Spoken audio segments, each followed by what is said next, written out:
Hi. Welcome to the Binmin Podcast. We know that the Christian life can be hard to figure out, but we also believe everyone should know the next step for making their Christian life more important to them. I'm Pops. I'm Dave. I'm Libby. And I'm Bob. I almost jumped in before you finished. I know, but I feel like I appreciate having a seat That could have been a good situation. Speaking of terrible small groups of people. Yeah. So you already gave away our title. So that's our title today. The title for today's podcast is, What If I'm in a Terrible Small Group? You know, people who interrupt you. People don't even let you introduce yourself. Yeah. Eat all the old-fashioned donuts. You know what we're talking about. Yeah. Libby, thank you for being here. You have The no only sane idea. person. Yeah, you have no idea what a joy it is to have you here. Can you go ahead and, for the purpose of this video, once again, define for us what we're talking about when we're talking about small groups? Yes. So a small group is a group of Christians who they're either based in a church or maybe outside of a church, but they're meeting regularly to become more intimate with Jesus, to know Jesus better. It can be 4 to 20 people. Maybe it's all men, all women, or a mixed group. Wonderful. Now, I must say, you, more than either one of these guys, convinced me last time that I should be a member of a small group. Okay? And so I was thinking, what if I go ahead and I join a small group?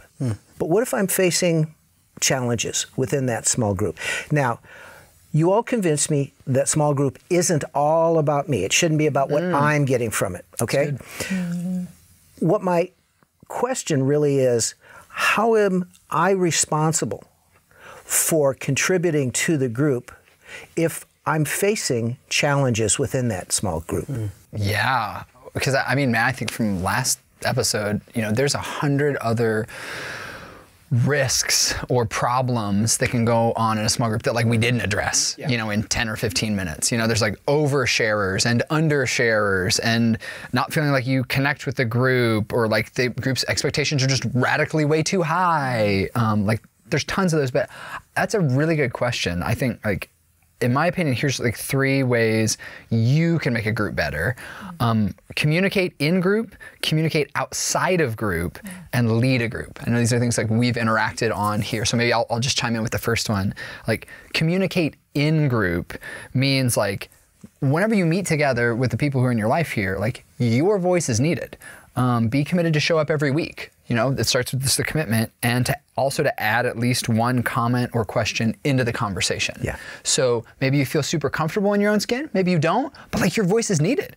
Man, I can think of a season when I was driving like 35 minutes all the way across town to get into a small group, and I literally every single meeting, I didn't want to go. Yeah. Just emotionally, I just was, and I don't know if it was the devil's attack, probably was. I don't know if it was my own flesh, did not want to go. And inevitably, just showing up reminded me, oh, I love these people. Like, they're messy, they're imperfect, but I'm glad I'm here. Like, I need to have them speak in my life. I need to share my life. And so, like, it made a difference showing up, but then I also know how painful it is when, like, one person in the group just refuses to share. Yeah. And you just feel like, well, how in the world am I ever supposed to know anything about your life? Yeah.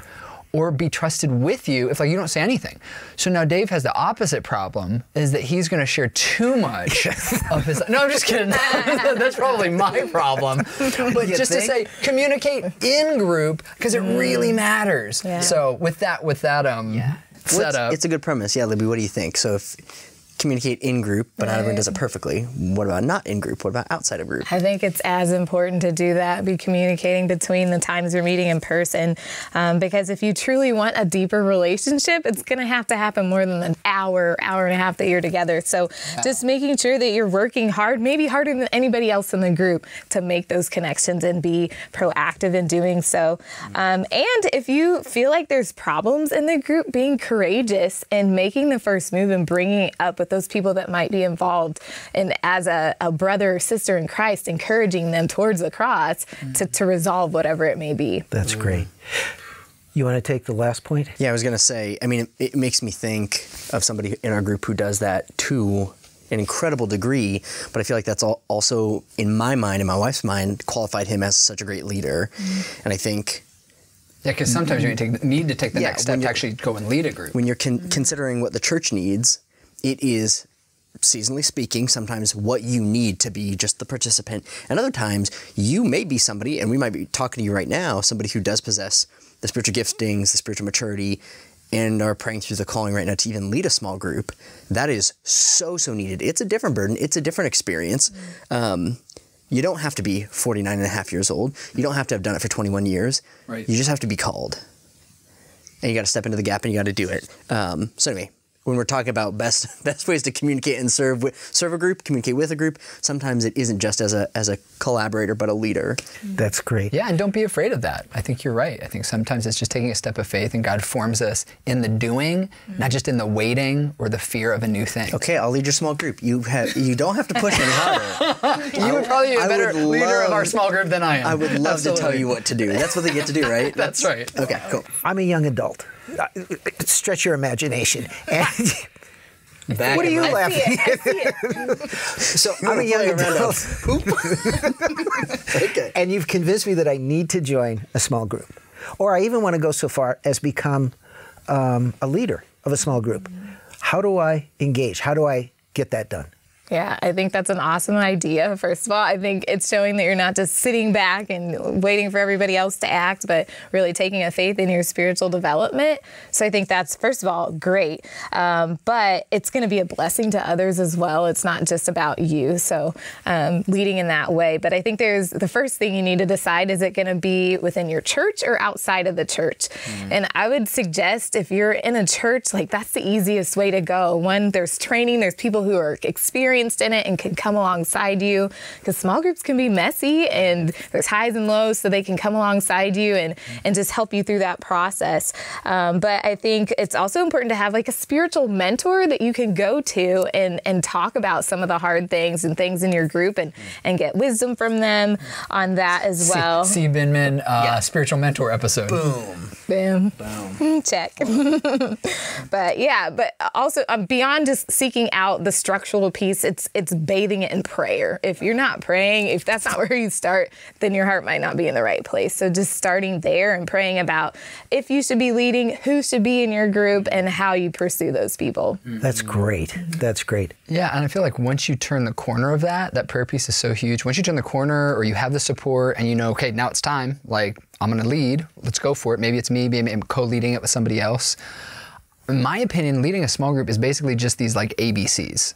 So, and like literally ABC. So application, Bible, community. Like I think those are the three pieces of the recipe to lead a group. Application is just that small groups don't just focus on Bible study, they move people to actually live out God's word. Walk in the walk. Yeah, that's right. Next steps, as it were. Yeah, next steps, right? We're all about that, right? So like always just make sure you move the discussion to eventually apply it really practically to one another's lives. Yeah. Got to walk out there with something, hey, this is how I'm going to think or do or feel or whatever differently. Yeah. Application, Bible, I don't want this to be just not said, but like we need to focus on some sort of Bible content. We need to let God speak to us, not just us speak about our own experiences, our own week. That's kind of the point of the group. Could be a book of the Bible, could be the sermons from your pastor, could be a really good Christian book or a video series.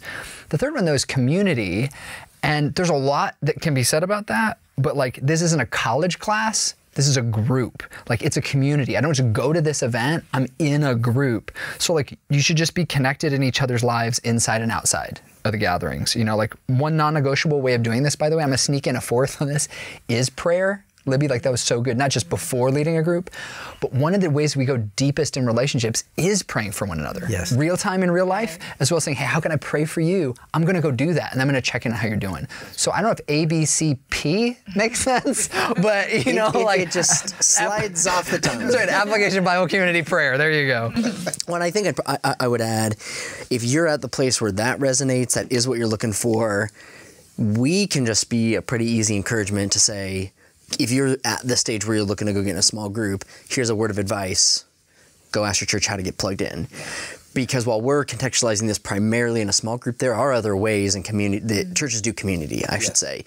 That could be, I think of like the adult Bible fellowship classes that Pop's led for 20 years at our old church, or some more varietal classes that happen. We'll do these short stint Bible studies in groups at our church, and sometimes that's nice to not be getting into a long-term commitment, just a short little sprint, and then meet a ton of new people. Or my favorite, men's slow pitch softball.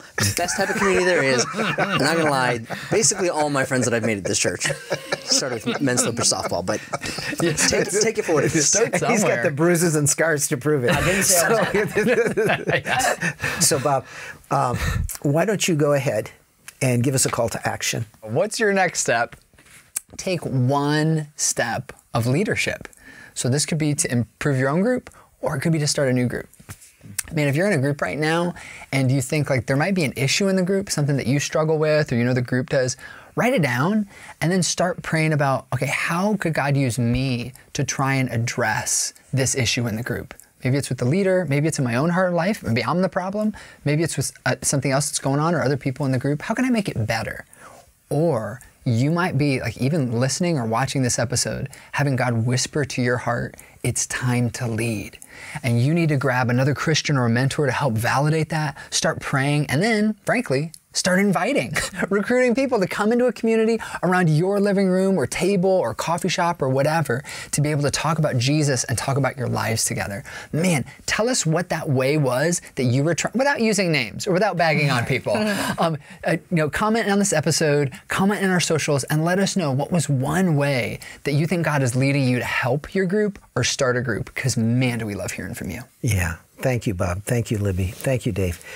And thank you for joining us for this episode of the Binmin Podcast.